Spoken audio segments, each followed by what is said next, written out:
শিলচরের তারাপুর জিপিতে 228 নম্বর অঙ্গনবাড়ি কেন্দ্রের শুভ শিলান্যাস করেন বিধায়ক দীপায়ন চক্রবর্তী।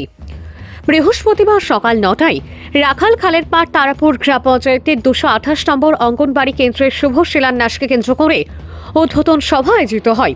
শিলচরের বিধায়ক দীপায়ন চক্রবর্তী মুখ্য অতিথি হিসেবে আনুষ্ঠানিকভাবে শুভ শিলান্যাস করেন।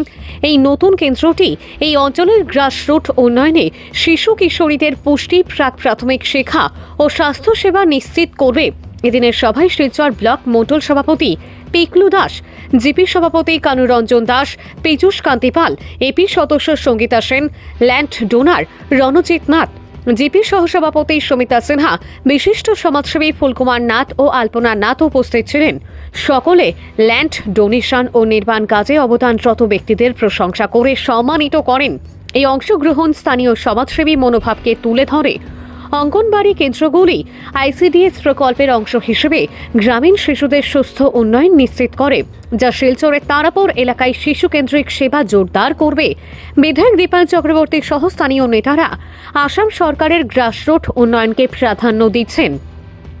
সবাই সকলে ভবিষ্যতে আরও এমন প্রকল্পের আহ্বান জানান।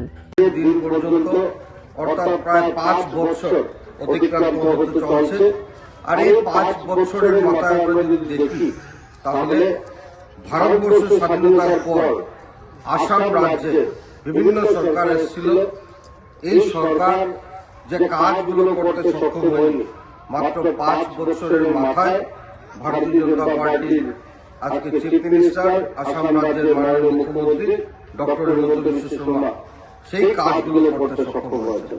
একটা সদিচ্ছা ছিল, যার জন্য মাননীয় মুখ্যমন্ত্রী এই রাজ্যকে এগিয়ে নিয়ে যাওয়ার জন্য উনি স্বপ্ন দেখেছেন যে ভারতবর্ষের 5টি উন্নত রাজ্যের মধ্যে আসামকে কি করে নেওয়া যায়। এই স্বপ্নের থেকে শুরু হয় আসাম রাজ্যের কাজ। আর এই কাজকে এগিয়ে নিয়ে যাওয়ার জন্য শুধু সরকার না, সরকারি প্রকল্পগুলো কি করে বাস্তবায়ন হবে, তার জন্য আমি কিছুক্ষণ আগে যে স্ট্রাকচার করলাম, মন্ডল কমিটি বলুন, বিশেষ করে বুথ কমিটিগুলো বলুন, এই কার্যকর্তা বন্ধুরা প্রতিনিয়ত সরকারের পাশে দাঁড়িয়ে এই যে প্রকল্পগুলো যাতে সঠিক বাস্তবায়ন হয়, তার জন্য দিন রাত পরিশ্রম করে যাচ্ছে।